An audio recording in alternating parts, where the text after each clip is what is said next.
Hello again everyone, and welcome to our very last part of our Cubes into Layers tutorial. This has been a request. I was not sure if I was going to make this, but you asked for it, so as I promised, here you go. Now, in this tutorial I will show you how to pick the project where we left off and to make it something like this. What? Pretty cool, huh? I know. I will be working in Cinema 4D, refining the materials, setting the lighting, preparing everything for render, and then we'll import our final render into After Effects, and we'll make some adjustments and some crazy stuff to make it look really sweet. So, as you can expect, it's a lot of information, and I couldn't make it shorter than it is, so I hope you enjoy it. First thing I want to do is change the material.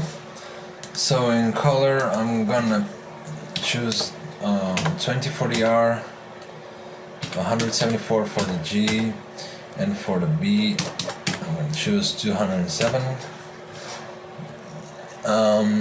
Add some reflection, so go into basic, choose reflection, go inside reflection, bring down the brightness to around 10%.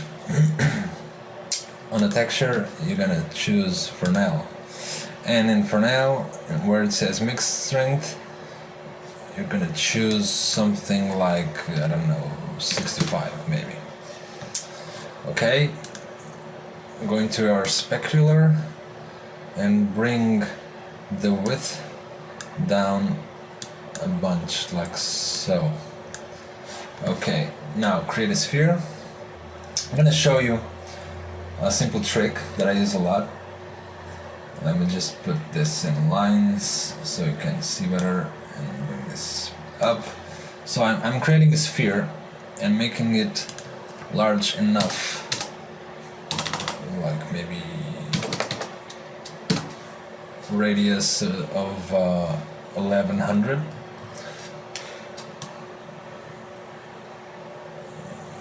Just choose the default camera to see what I'm doing. Zoom out. In the sphere I'm gonna enable X-ray so I can see through the sphere, and I'm gonna change the sphere type from standard to icosahedron. I hope that's right. Change the segments to 12 so we have less segments. And on the original project I think I used global illumination, but for this one I don't think I'm going to use it.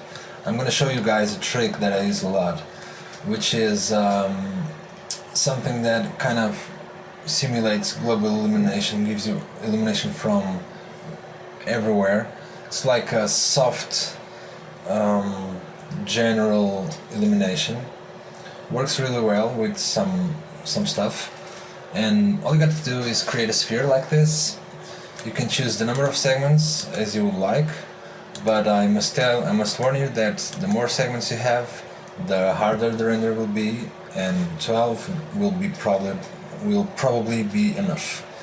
So just create then a spotlight and a cloner object. Now bring the light inside the cloner object, and in the cloner set the mode from linear to object.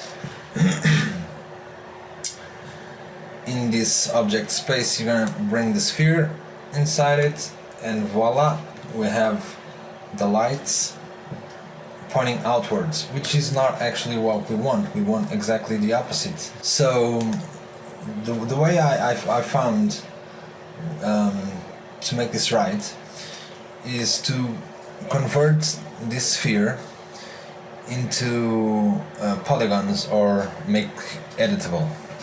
So if you make it editable and then you select the polygons, so go into polygon selection, Control A, or Command A on a Mac, I guess. And so you select all of the polygons, then right click and reverse normals. Okay, now the lights are all pointing inside. Now we can hide the sphere from the viewport, and we can hide the sphere from the render, so we don't actually see it. Nevermore. Don't want to know about it.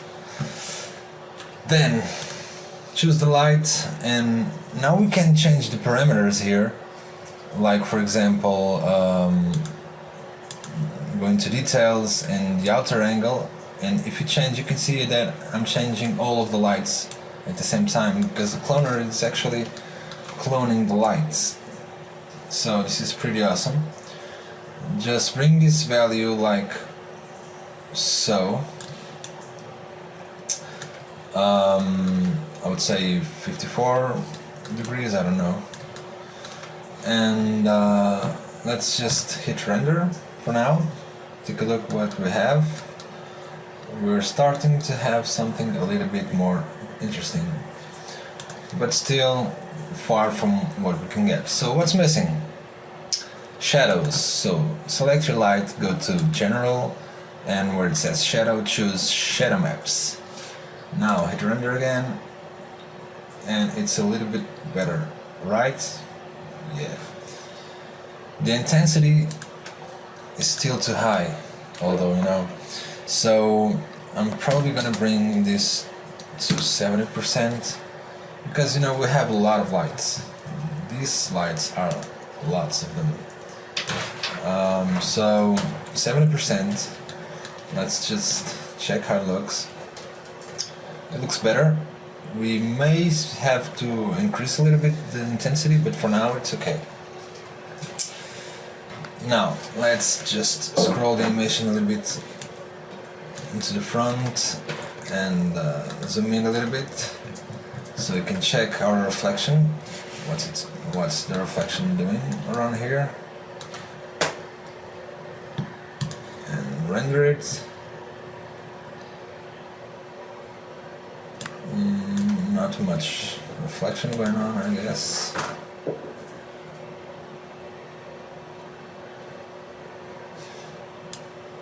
Maybe here we can see it better.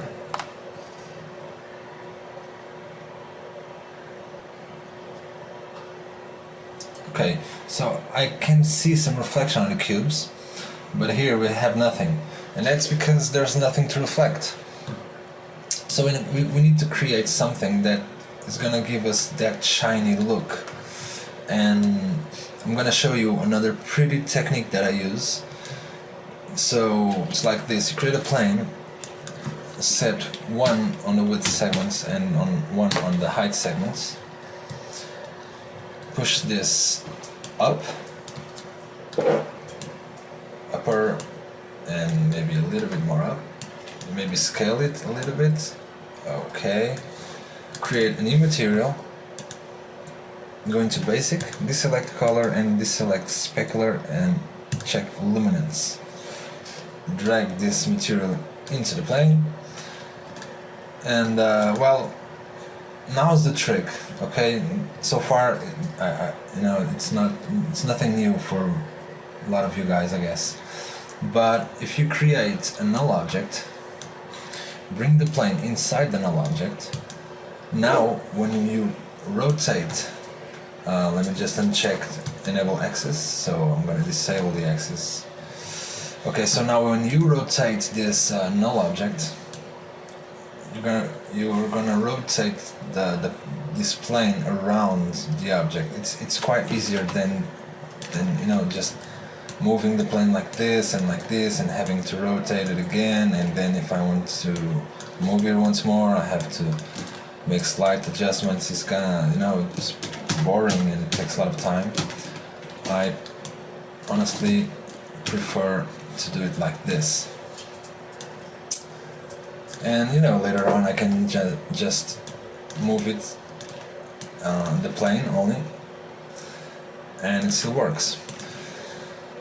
So we have this plane, and let's check how it looks from here. Just see if it's working. It's not reflecting that much.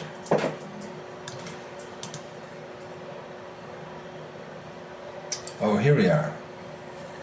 Here we have.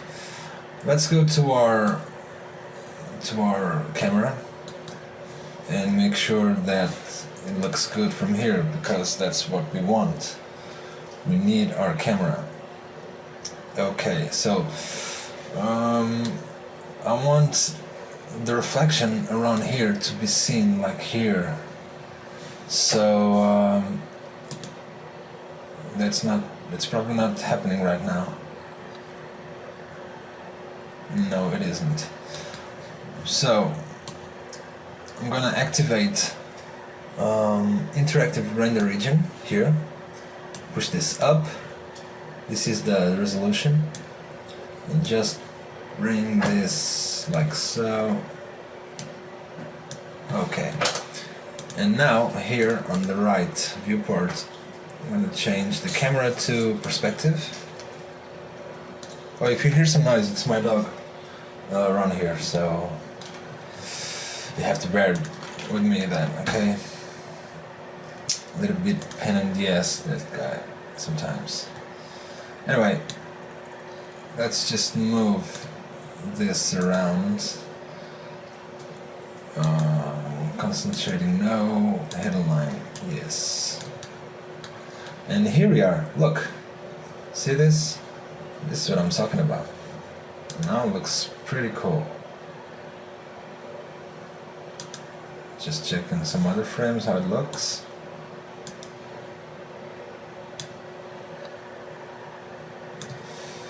Make sure you cover all the area, and looks good. You can then maybe rotate the plane a little bit, and this time I'm only rotating the plane, not the null object, so we can get this, pretty good looking effect. Looking good from here. Let's see, looking good from there.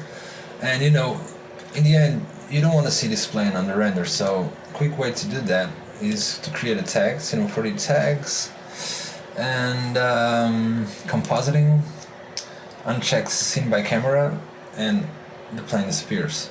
So now we have these little bright reflections here and there, and what we want to do next is to increase these reflections a little bit more. So I'm going to duplicate this null object, hit Control, and drag the null object, and I'm going to rotate it. This time I'm going to rotate it into the back, I guess. Somewhere around here. I'll just show you guys where I placed this. I guess somewhere around here. Let's just check this out. So now we can see these small tiny reflections here. I'm gonna maybe bring it a little bit into closer to the camera. So, and this is a trial and error. You have to just keep trying, and nope, it doesn't look that good here. Maybe there, and okay, looks good from there. Let's check our final.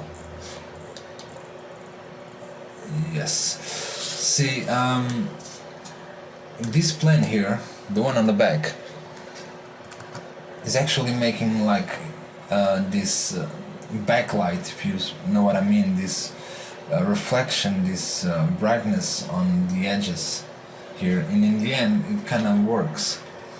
But we're missing this part, and this was my cell phone. Sorry about that. We're missing a little bit around here, and so I have to change a little bit the position of the planes, so it may look like, I don't know, this. Let me check how it looks from here. It looks way better. Can you see? You can actually see the detail. Looks good. From here, you have these nice reflections here going on, pretty cool. Everything looking great. And okay, I'm happy with it. I think I'm happy. I have this detail over here and there, looking good.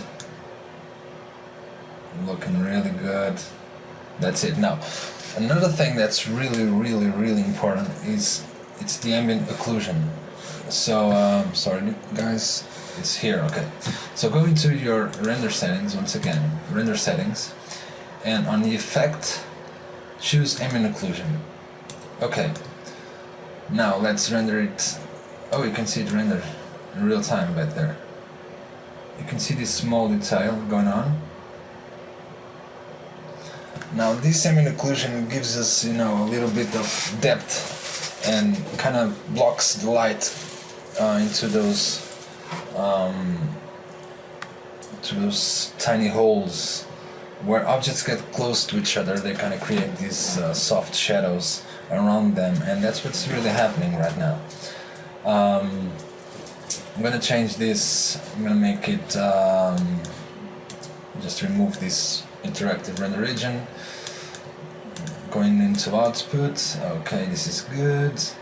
Frame range, just current frame. We're still making some tests, and let me show you without the ambient occlusion. Just render this really fast. Render going on. Kind of looks like it has global illumination, but it hasn't, and it's real quick. So that's good. We can still increase the quality of these reflections with the anti-aliasing. We're not going there yet. And then let's just add the ambient occlusion and let's just watch the difference. It's rendering. Another good thing to do, another cool trick, is you can select, like, if you want to compare one image with another, you can select, for instance, this first image, and just press A on your keyboard, and the second image, press B on your keyboard, and this white line appears. If you click and drag this white line, you can see that it kind of makes like the before and after, right? It's like this is the A and this is the B, and you see the difference. It's huge difference. This is really huge. Now, there are some settings that we can and we should change in the ambient occlusion, not much of them, but before I know what I'm willing to change or what I want to change, I must first see how it looks from here. So let's head to it. Okay, from here it looks good, but you know, here is our ambient occlusion, like the shadowing part, and here we have nothing because the cubes are, you know, a little bit farther from each other. So I can increase the length of the ambient occlusion, how much or for how long it will affect, and this is easily done by, in ambient occlusion, just go to maximum ray length and maybe duplicate this. So let's check the difference. Again, I'm gonna select the first one A, the second one B, and here was before this this change that we just made, and now it's after. You can see that it looks a little bit darker. Gives it a little bit more detail and a little bit more interest. I think it works. Let me check here.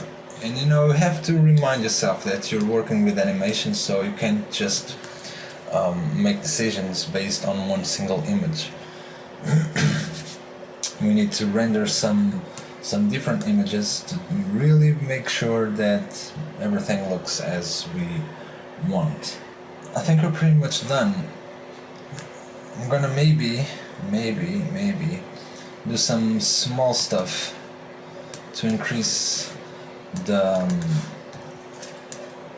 overall look, which is maybe increase the rotation of these cubes. I think they don't rotate that much. So just going to the big effector, remember that? And where it says rotation, just pump that up like, I don't know, 380, 600 and 700 and something like that, a little bit more eccentric, more, and the same thing in the small. So make just some random numbers. This I'm just choosing something big enough, not extremely big, but you get the idea. And now we have a little nicer noise here on these little cubes. Okay. And in the end, let's just check how it looks. Looks okay. And another small thing, I think now we have, we could have some more cubes. So I'm gonna maybe increase the cubes. And another thing that I've noticed is that we have the same seed on the small and on the big, and we should change that. So I'm just gonna select the small and change this. Maybe have to with this, change this seed so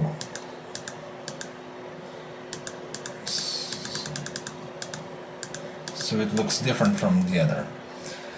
And then just increase a little bit the amount of cubes. So big we have 2000. I'm gonna maybe put 3000. I hope your computers can handle this. And on the small we're gonna choose 2000. I don't know, let's make sure. You may be noticing that I'm always changing my display type. It depends on what I'm doing, and for now, for this, I will choose the hidden line with wireframe. It's just a workflow that I have, and this is here for a reason if you don't notice, but it's really helpful to keep changing, you know, these parameters. Okay, looks good. I think so.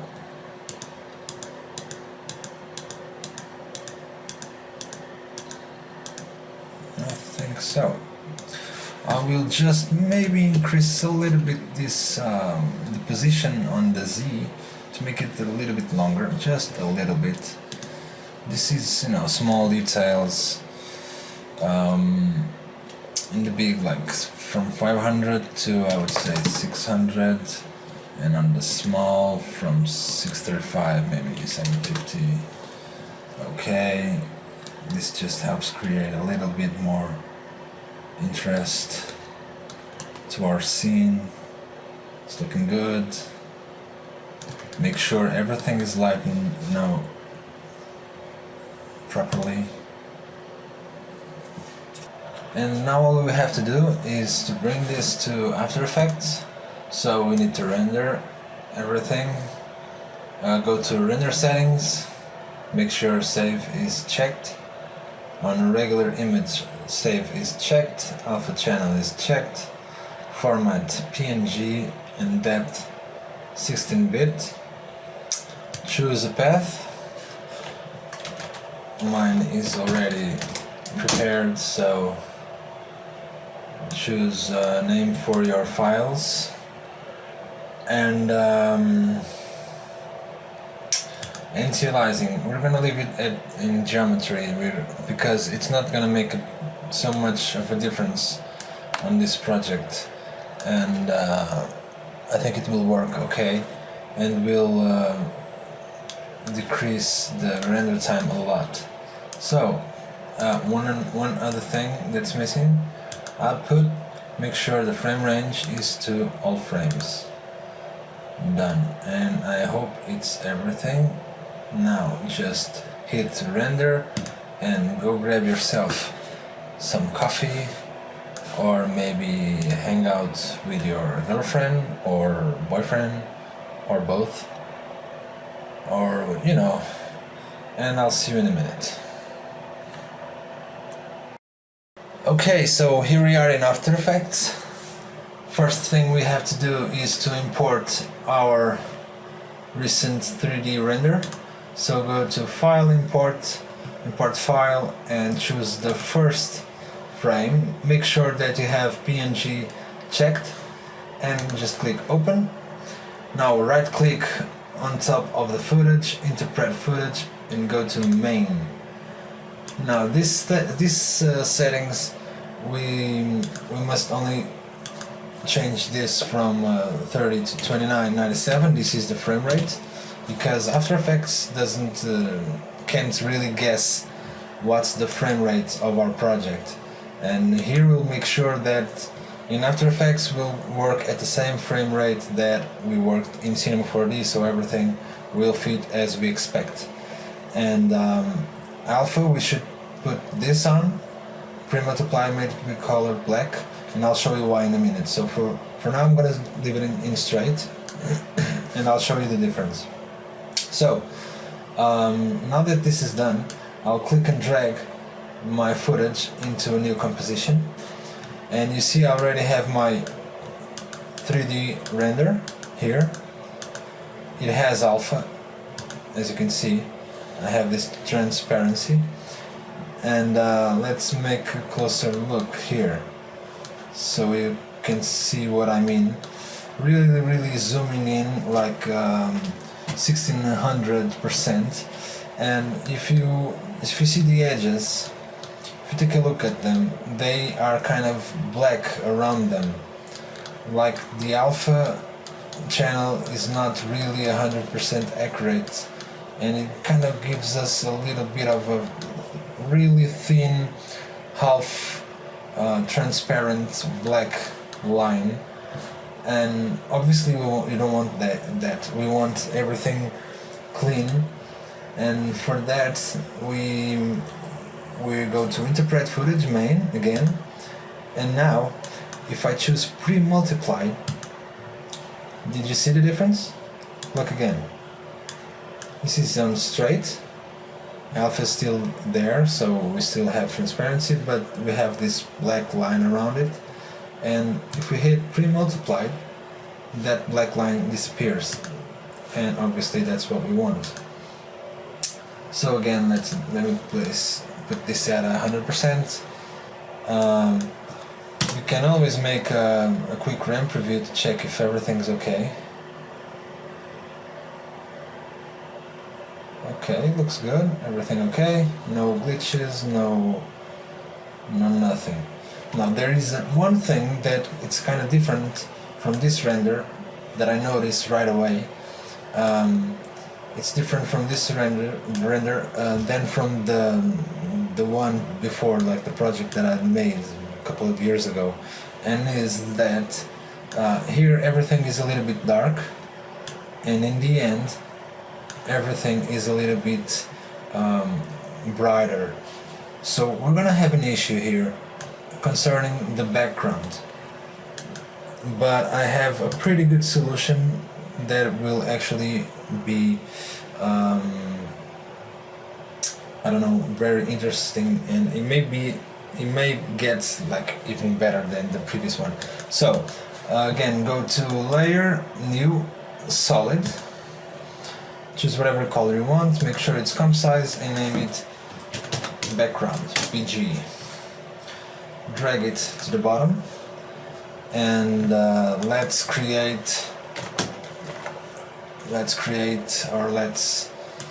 bring the ramp effect to the background. Okay, now we are on linear ramp, so we need to choose radial ramp, so we have this radial effect right here, and we're gonna change the colors. We don't want black in the inside and white on the outside. We want something like bright blue on the inside, like so for example, and dark blue on the outside, like this. This looks really good. I think I nailed it.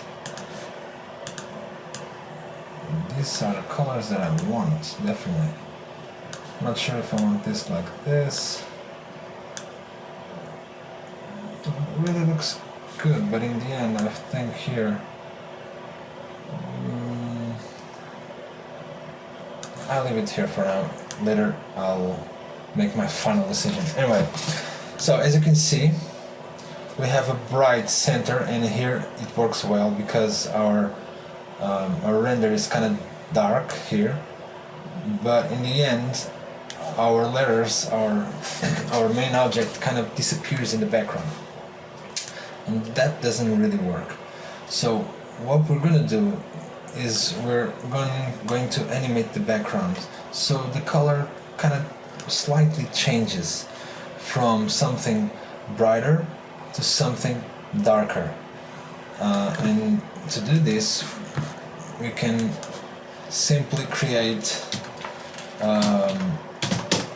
an effect on top of the background, curves, and these curves will help us to increase or decrease the brightness and maybe add some contrast. So we want something a little bit more bright in the beginning. I would say something around this, for example, and in the end you see that it really doesn't work. So I'm gonna make the opposite way. I'm gonna make the curve like a little bit opposite. So I'll have to animate this. So just click on this stopwatch next to curves and go to the last frame, and now change the settings to something around here. Is maybe too much. Something around here. Okay, we're getting there. Not really there yet, but we're getting there. So this is the effect. I'm just sliding through the timeline, and now as you can see, there is no, only here maybe is where the letters in the background are not really differentiated. And, you want to differentiate your object from the background, obviously.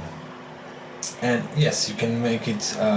You can make a totally different color. That can be an answer. But I don't want to go too much out of what I've proposed to do in the beginning. So next thing we can do is to color correct a little bit our footage. But before that, I'm gonna duplicate it. I'm gonna hide the top one. I'm gonna use it later on, and I'll show you why in a minute. So select our footage. Just change the name to something like I don't know, 3D render,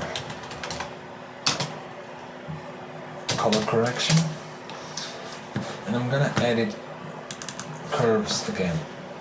So I'll probably make it a little bit brighter on the dark side, and just tweaking things a little bit around.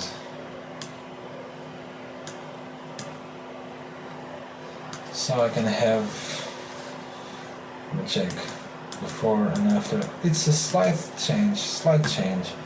It's just a bit brighter. Maybe I'll just darken a little bit this part and brighten this. Very delicate what I'm doing, but in the end it really makes a difference. Okay, and now in the end, let's look how it looks. Let's see how it looks. It looks good. It has more life, more light, so everything good so far. Now, this top layer, I'm gonna name it Glow, and I'm going to create an effect based on these kind of bright reflections that will make the object glow a little bit, and will hopefully it will lose a little bit of this harsh, hard, solid, look, it still looks very 3D and very, how do I mean, very, I don't know, something's missing. It's not really, something's missing. Okay, so let's see. I'm gonna activate the layer and I'm gonna solo it. So now I'm going to work only on this layer right now. And first things first, let's choose Luma key, this effect, and bring it into our glow layer. Now this Luma key, what it does, it has these parameters here that you can change, and right now it's set to key out darker, which means that if we push this threshold a little bit higher, it will erase the darker parts of our footage. It will make them transparent, and this will go on and on and on until all the image disappears. And obviously that's not what we want. We want something, basically what we want is to get only these bright parts of our image. So let's maybe uncheck this so we can see better what we're doing. Okay, here it looks okay. Now you might see some small artifacts around here, and we don't want this. So in order to change this, we can maybe increase the edge feather, makes everything a little bit smoother. It's more or less like a soft blur, and increase the edge thin just a little bit, just like 1 for example. Okay, let's see what we have here. Great, this is it. This is what I want. Okay, as you can see, we have this small bright dots around here and there that kind of appear and disappear. This happens because, as you can see, the animation, as it's moving, certain parts of the cube reflect those white plates that we created previously, and as they rotate, they kind of show and hide that reflection. So we have this dynamic kind of look here, which looks kind of weird, like it is right now. But we're not finished. So let's create a Gaussian blur. No, before that I'm gonna add a tint effect. And this tint effect, it's gonna make me have only white and black, pure white and pure black results. Actually pure white and pure transparent, because everything that's black will become white and everything that's white will become white. So every type of information that we have here, it will become white. Okay, no chance on having any color besides white.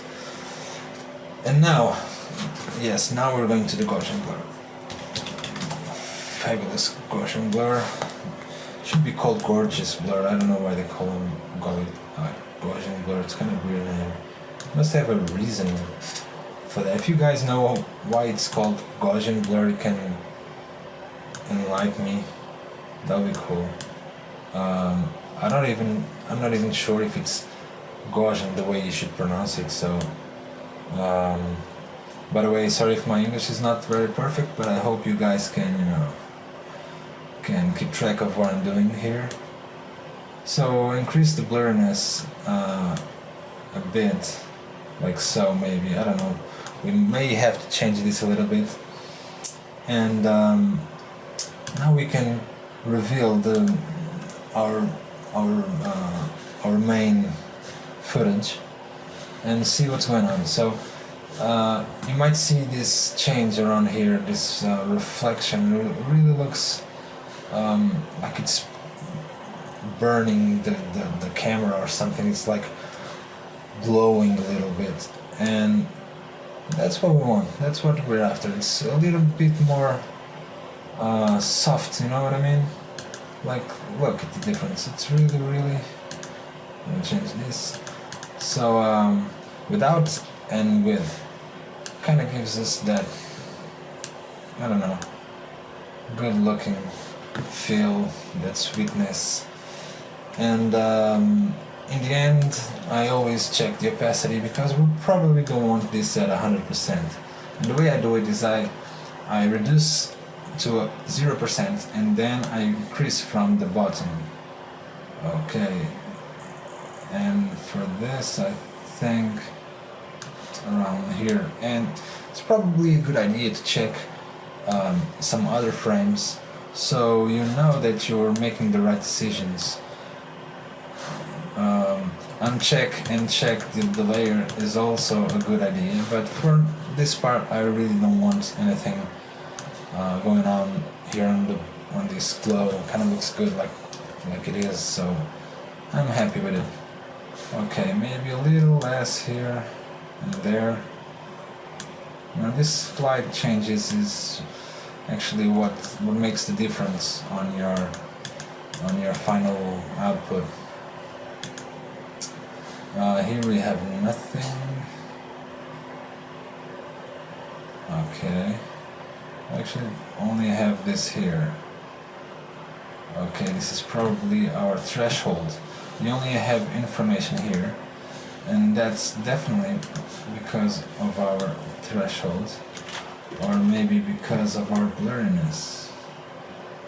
Okay, that's it. Look, some information going on right there. So yeah, maybe this will be better. So I'm sorry if I'm not explaining exactly what I'm doing, but basically I'm just, you know, checking every stuff that I've already talked about and tweaking here and there to see if I can get like that result that I want. For now it looks good. Let me see with the background. Still lacks a little bit of strength here somehow. So this is bright, comes to dark here. Maybe we'll even bring this background a little bit brighter here. Just try it like that. This is just a trial and error part of the work. We always, you know, put more of this, take a little bit of that, bring this a little bit like that, and that like those, and you know what I mean. I just didn't make sense right now, I know, I'm sorry.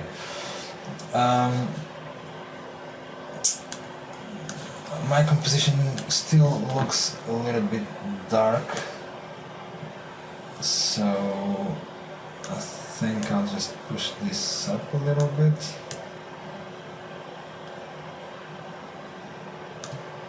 And yes, definitely.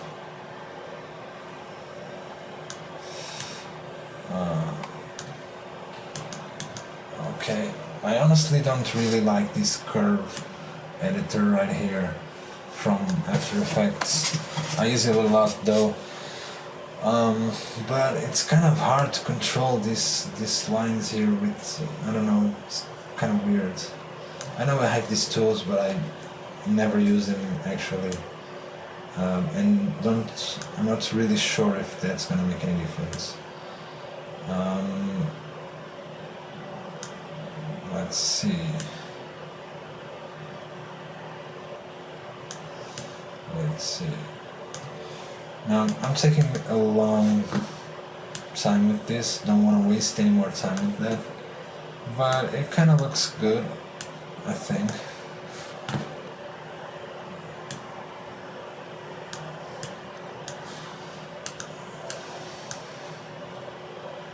Okay, another thing that I'm going to do is to add like a small, how would you say, like a little bit of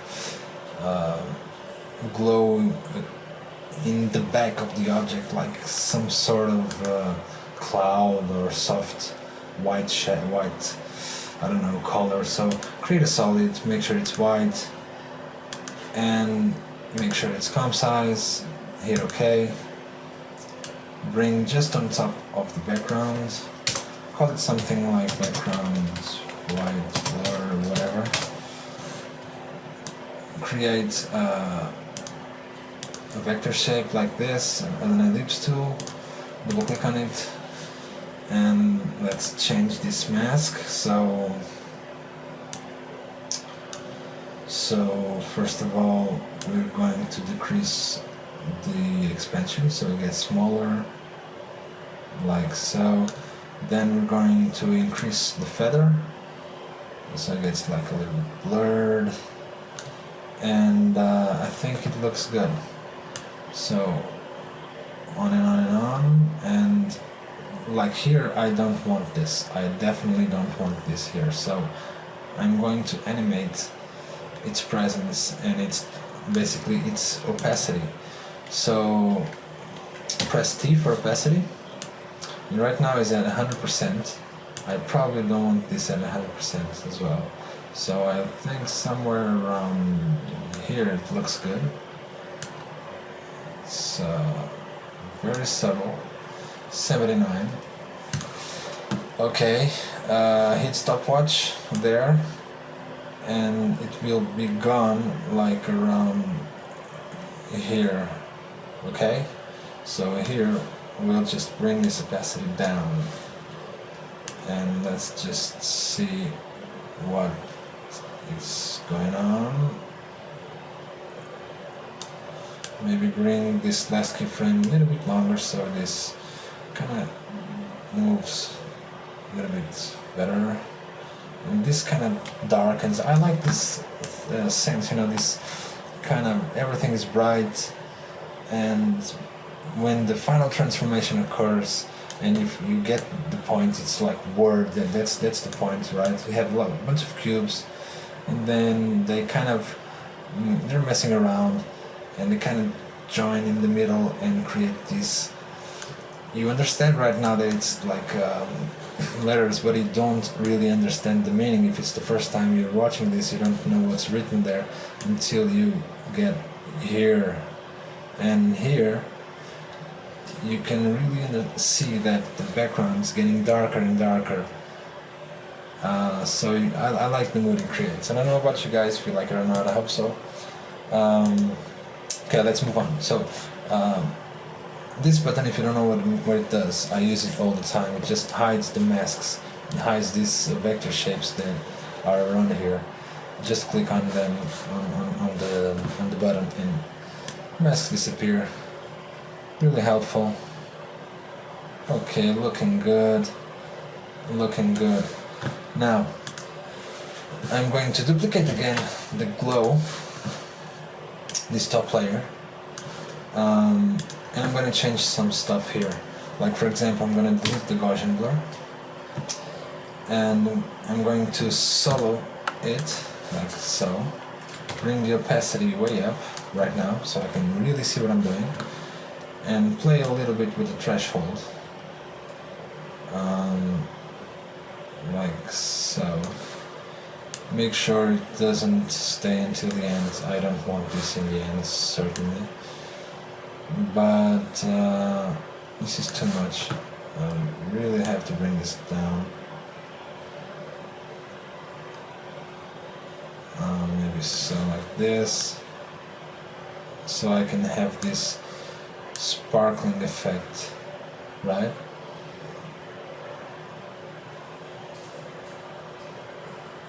Okay, now I will add another thing, which is very simple. It's directional blur. Double click on it, just choose an angle of your choice and increase a lot, like drastically increase.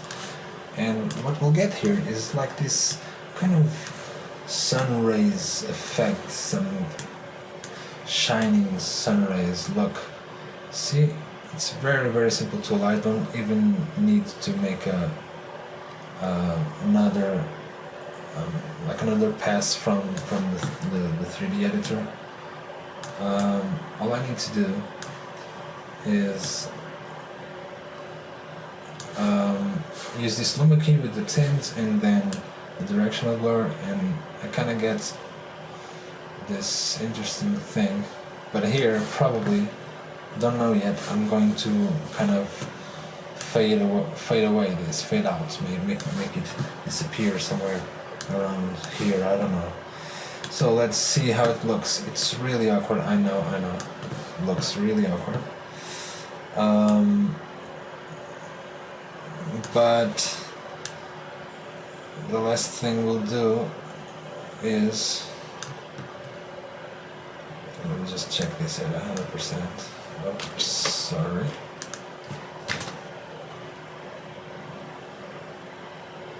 Sorry about that.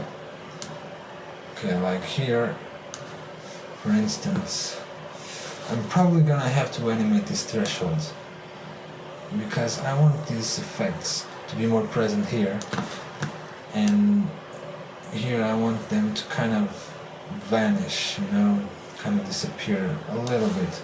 And this angle is pretty, it's kind of, you know, not that much. Okay, so here I would like my scene to be like this. So again, this threshold, it's actually, let me just hide the rest. It's actually defining the amount of image that I want to remain. So, okay.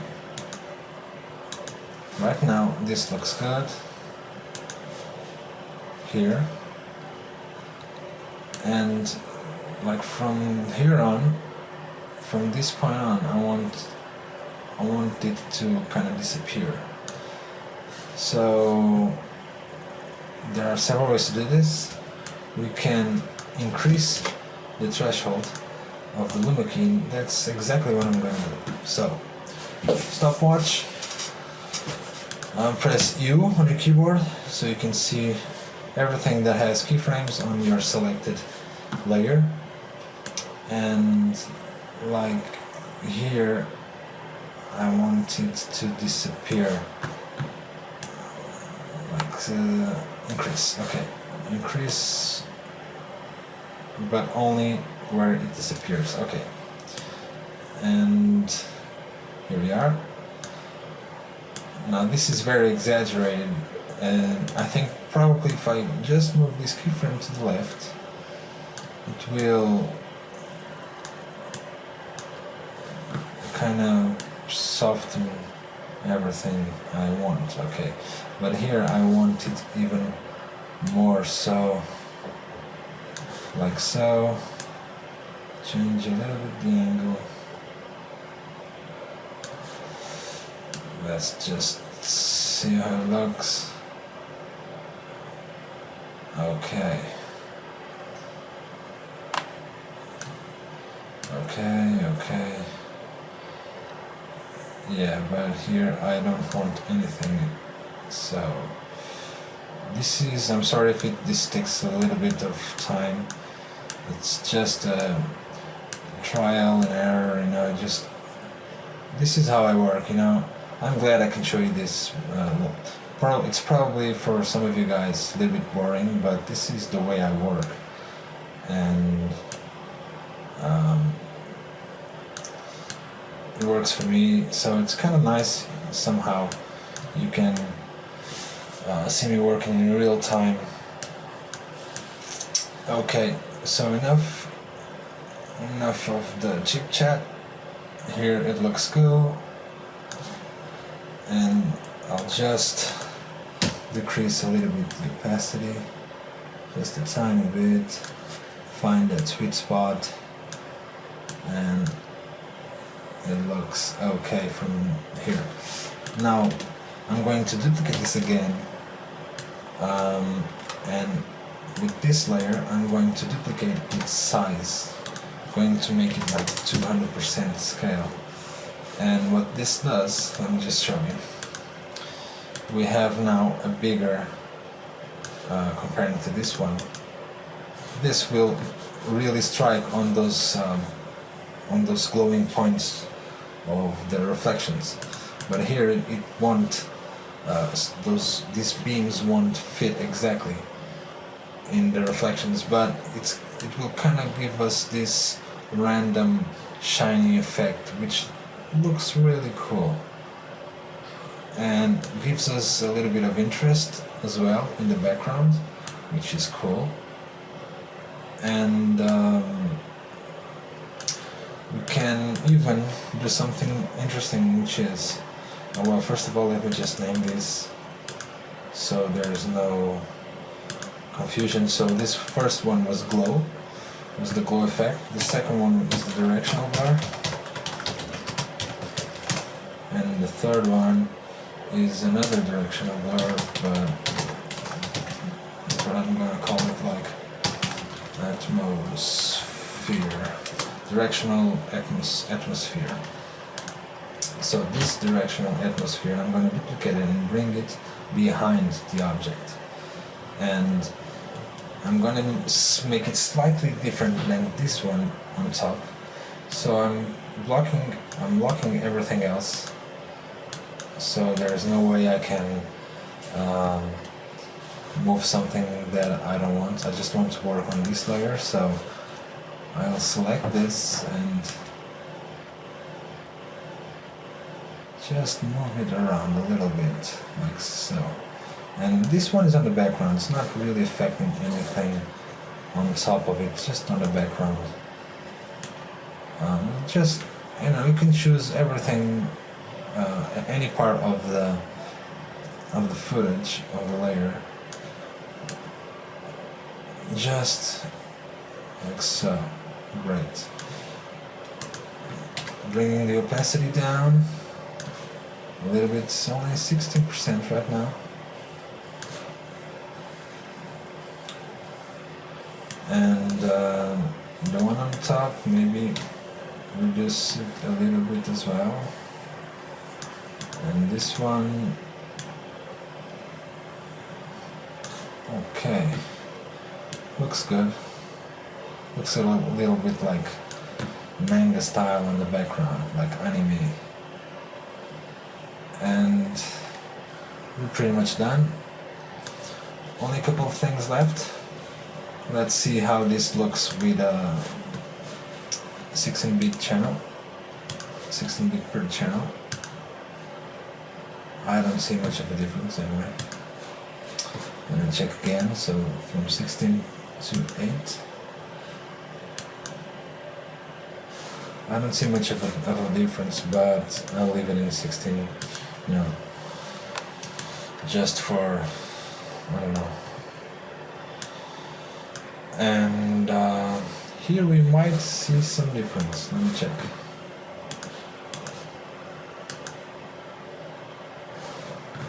No, not even that. So 32. I honestly can't see any difference. I don't know if it's my screen. I actually find it a little bit awkward. But anyway, we're almost there. So I'm sorry, I'm going to change this again, so it gets like a little bit faster. And in the end, before the final render, I'll choose 32-bit per channel. What do I need to do? I need to create the motion blur, and this is like the magic part of everything. This is where your 3D render is gonna look really, really decent. So for that, I'm going to isolate everything except our main render with a slight color correction, and I'm going to choose CC Force Motion Blur. And this is an effect that it comes with After Effects, I don't know, since After Effects CS5 or CS4, I'm not sure.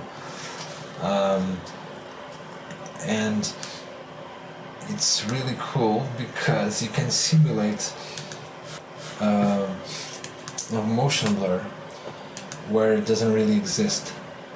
And this is good because usually 3D softwares, they can render 3D motion blur really good, but usually takes a long time to render. And there are really cool plugins, really great plugins like Smart Vision, what's its name? Real Smart Motion Blur, that's it. And but they're kind of expensive, and you know, this comes with After Effects and does the trick. So I added CC Force Motion Blur, but I don't think nothing really happens, or nothing really is happening, because we need to set a few things before. First of all, on our layer, let's check this small thing like one and click a second time. And this is, if you leave your pointer here, frame blend. Kind of mix the frames all together. I can't explain this. I'm not really sure how to explain this to you. But it basically will increase the quality, the overall quality of your motion. And if you click here, you will actually enable this. Because if you don't, you can do whatever you want here, and it's the same. It just doesn't make any effect. You need to hit this, and now you can see this bar. It's kind of the way it goes. My computer is really fast. Yay! And now we see some motion blur, but you know, it's not what we want. We have this kind of weird effect going on here, where we see those different samples. Nothing we can change in a very simple way. Just we need to go to our force motion blur and just reduce the shutter angle like I don't know, a half of it or something like so, and it looks really better. Okay, so the shutter angle kind of changes the length of the distortion that your motion blur will do. And these motion blur samples, it will increase the smoothness of your motion blur, but it also will increase your rendering time. So I advise you to take a little bit of precaution when you're dealing with these values. But as you can see, it really tends to get better and better, and longer. But I think we've hit the spot. Let me just check here and there, see how it looks. Okay, everything is looking pretty awesome. You can see some motion blur going on here and there, and these small particles that are moving. They're moving faster than these ones on top, on the center. Same thing going on here and there.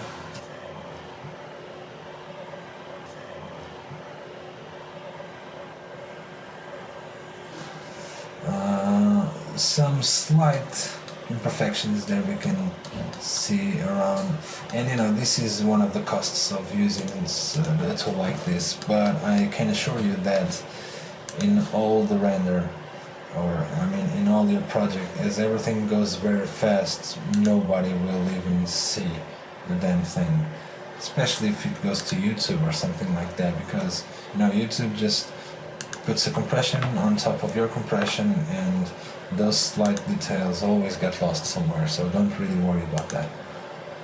Okay, and we're done. Let me just check how it looks, everything. Maybe half size, just to make sure. Okay, small changes. I'm going to make our background become darker a little bit earlier, and we'll also change this keyframe, make it a little bit smoother. So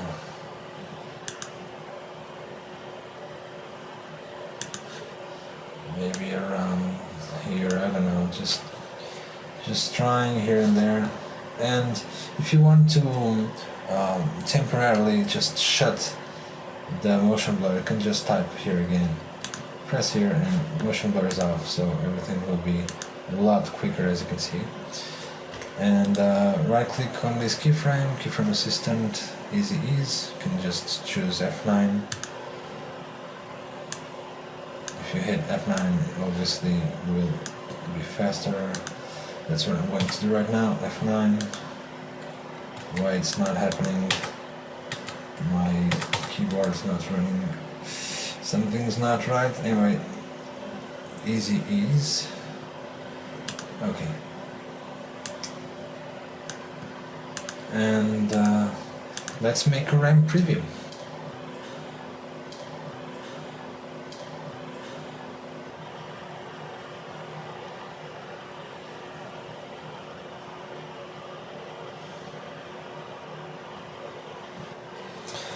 Okay, quite fast actually, so let's just take a look.